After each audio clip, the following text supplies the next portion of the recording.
Man, one of the best you'll ever know. MaCio Teague, former Baylor all-conference guard, national champion, been a part of the Polish League, and always, and so is his mom, keeping up with the Baylor Bears who play Texas and, of course, on their way into the NCAA tournament after the Big 12 in Kansas City. MaCio, Craig Smoke, Paul Catalina, David Smoke, how have you been? How's life? I've been great. How you guys doing? First of all, you good? I'm glad to hear it. Yep, we're doing well. That's good. I've been well. I'm just out here, like you said, overseas playing ball, living a different lifestyle, but it's been pretty good so far. How long has it taken you to adjust? Is it something you're getting used to? Obviously, there's pro leagues all over the world, and the one you're in right now. Yeah, so it's a little different out here than it was in my first year in Germany. So like all of the leagues are like kind of different. So the way I would phrase it for somebody who's never experienced overseas basketball, it's kind of like the Big 12 has their own style, SEC has their own style, the Big 10 has their own style. So it's all these different styles of play, and you got to kind of adapt. And as you like play more and more seasons, and people out here, they can kind of tell you the styles of the league. But I've adapted to the league so far, and the lifestyle I've pretty much adapted to it. It's a slower pace, I feel like, than America, but it's been good for me so far. So, Tweety Carter, who's on the Baylor staff, lived that life for a long time. There've been other guys. How much did you lean on some guys who'd had that overseas experience that you knew before you went there to kind of find out what you were in for? Tweety and I, we have a really good relationship. Actually, we have a great relationship. I just texted him last night.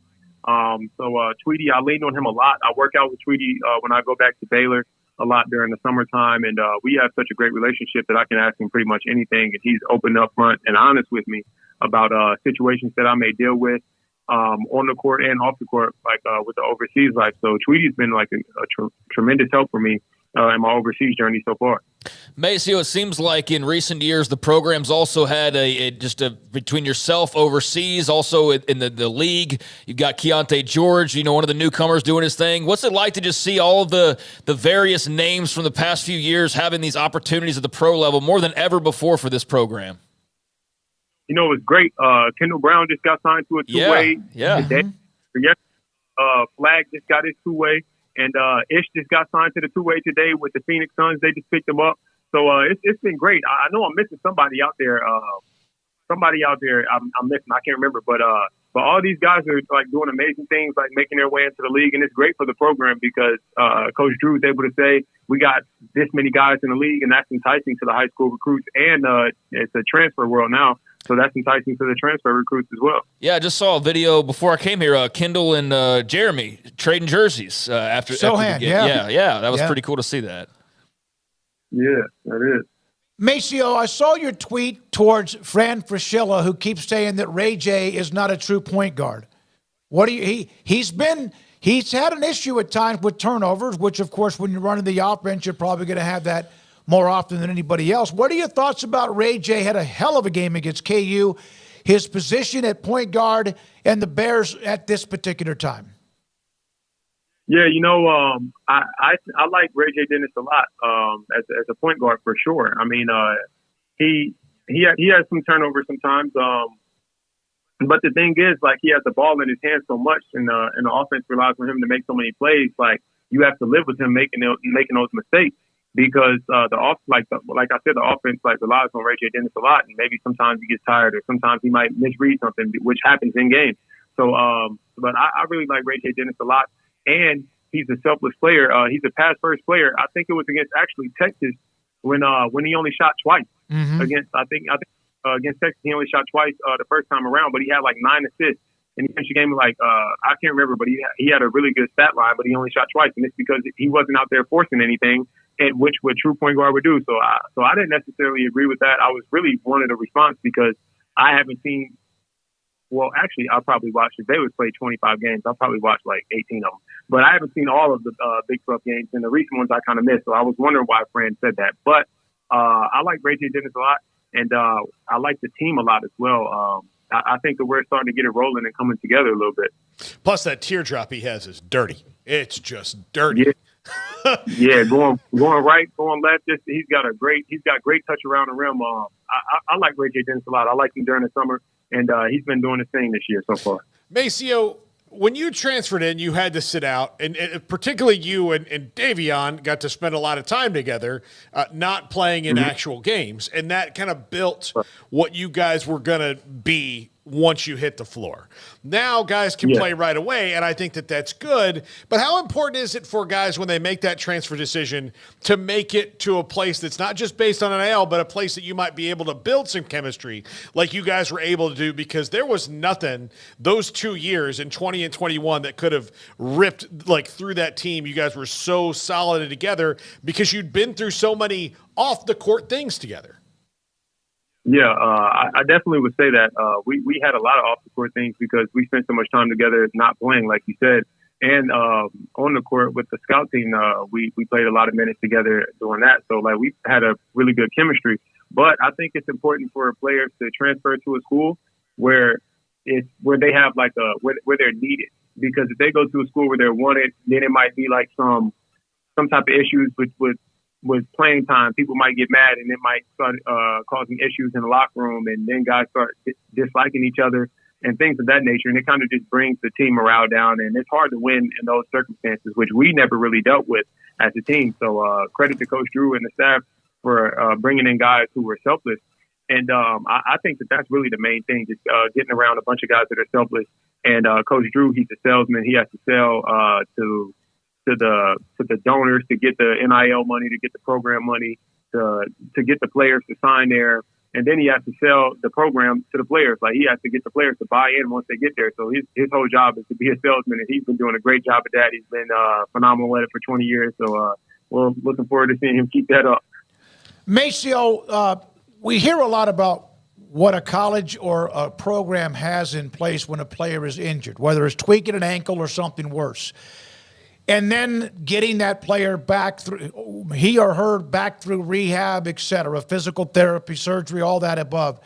Do you feel like the college game has spent enough money or has enough of the personnel in place on the mental side of getting back from an injury in the college game? On the mental side, I know that we had a team doctor or a team psychologist at Baylor. But I don't know how helpful she was. I didn't really feel like I needed her. But I think that if guys need to reach out, I mean, she's there. She was open and able to talk to anybody who wanted to reach out to her and come in. But I feel like it might also help to get away from Baylor. And now the guys are getting paid so much money, man, maybe just book your own session just so you can talk to somebody who you feel like isn't involved with the Baylor program, even though that they're not technically allowed to say anything. Like, it just might make you feel a little bit more comfortable. So now that guys are getting NIL money and they're not paying for their housing, they're not paying for food really, because Baylor feeds you after practice. You got a meal plan, and so you're not really paying for food. Like, I feel like you got to start learning to invest some of that money into yourself. So even if the college campus isn't paying for that much of a sports psychologist, you can go get your own person that you can talk to once, twice a week, and I'm sure that won't break the bank too much especially not with the amount that I hear that guys are getting paid throughout the country. Jared Butler, Davion, you, the team that won it all, that was just unbelievable. It's part of teams have players who transfer. The rules then were different than they are now. What would you suggest to a player with the transfer portal being so open now? What would you suggest they make sure before they make a decision? Same thing. Same thing, Dennis. I feel like it's the same thing now. I kind of touched on it earlier. When I was transferring, it was the school. For instance, I'll say the name. It doesn't matter. Actually, I won't say the name. It was the school in the Big Ten. They had offered me a scholarship. And I went, while I was on the phone with them, literally, I looked up their roster. I saw they had 5 guards. I think it was 4 guards. No, they had 5 guards, and they were all sophomores and juniors. And I was like, well, you guys don't need me. And I told them right on our second conversation, I'm like, yeah, coach, I just don't feel like I'm needed there. You guys have a lot of guards. I understand you say I'll play, but like, you guys are guard heavy right now, and I don't think that this is a place for me because their guards played good minutes last year and they had a decent record. So you got to look at stuff like that. You got to look at who they have on their roster right now, who they're losing, like who they're bringing in. You got to look at that stuff and then look at the play style. Like, if you like to get up and down, the SEC might be your conference. You got to look at stuff like that. Like if you like a slow, rugged style of basketball, the Big Ten might be your conference. So you just got to look up different styles of play. I mean, look up how teams play and who they have on their roster. I think those are the two biggest things that you need to focus on. MaCio Teague, former Baylor Guard national champion, now in Poland with us on 365 Sports. Look, we should just have MaCio doing a YouTube video of like, here's the 10 things, like give a list of these things and why. Yeah. Because look, a lot of guys, they're just going to sit there and wait for the phone to ring and hear this school, this money, and that. And then like you might wind up, playing 7 minutes a night. And while your money's fine, then your, prospects of getting better aren't really that good because you're only playing 7 minutes a night. And so it's pretty impressive. And I know that probably comes a lot from your mom too. You guys are both really deep thinkers and look at a lot of things, but that you at that young age really assess the roster in that way. Yeah, for sure. That was one of the things because when I was coming out of high school, I remember I went to UNC Asheville, and my coach who was there, Coach Nick, he told me, he was like, "Hey man," he said, "you got a chance to play." He said, "We got 2 guys leaving. You got a chance to play here." And he said, "Hey, there's no better teacher than experience." He said, "You can get as many practice reps in as you can, but on the floor, when you're actually in the game, he said that'll be your best teacher. So you'll learn so much more. And I think you got a chance to play here." So when he told me that, I'm like, yeah. So when I transferred, and I had all of these schools contacting me, I'm like, yeah, most of you guys don't really need me, but you guys just want me. So yeah, you just got to look at that stuff, man. So it's a lot of knowledge that I've learned, and I'm just here to give it all to the people who are coming after me. Even before the NBA tryouts, with getting ready for the draft, which is a pretty quick turnaround from the end of the season for you, how much did you already know and study players that were in the league or teams in the league before you even played a game at the pro level? Oh, a ton. I had a whole bunch of clips. I'm on Synergy, and I used to watch guys who I feel like I would play similar to. Like I used to watch a lot of Steph Curry, not Seth, his younger brother, and I used to watch a lot of George Hill. And because coming out, like people told me that I played like George Hill all the time, and I'm like, George Hill, and I'm like, how do I play like him? And I really had no idea until I went and watched him. I'm like, okay, I can see how we do have similar kind of games. And I took it like as a slight at first, but then I looked it up and I'm like, yo, he played in the NBA for over a decade. So like that's the type of that's the type of person you want to be. That's the type of player you want to be and have that type of longevity in your career. So I watched a ton of film just of NBA basketball so I could see how it is that I can implement myself in that offense. All right, let's get to where you are in Poland. How have you gotten used, or how long did it take for you to get used to the culture, the food, the weather, all of the above? But what have you eaten much of the homeland type food? What have you eaten if you have? I've eaten pierogies. It's like a little dumpling with, and they come with different stuff inside of them. But I have one with like mushroom and cabbage or something like that. I didn't really like it that much, I'll be honest. But I had a pierogi with beef, and there was something else in there, and that was pretty decent. And then another meal that they served me, I don't know if this is like really Polish, but it was duck. I'm pretty sure it was duck. They had it at like and I've never had that like it was like a charity event. Mm-hmm. And usually it's like a small like little food. They had duck in there, and I was like, hey, this is pretty good. I was kind of nervous when I started eating it, but it was pretty good though. I liked it. There was somebody on the chat, in fact, Chris, who mentioned charnina is a duck blood soup. Was that what you had, or something? Like, no. I can find no blood soup. It was actual meat.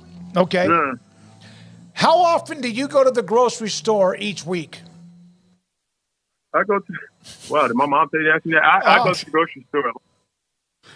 I probably go like 3 or 4 times a week, probably 4 actually, probably 4 times a week, and it's closed on Sunday, so I'm there 67% of the days that I can't be there.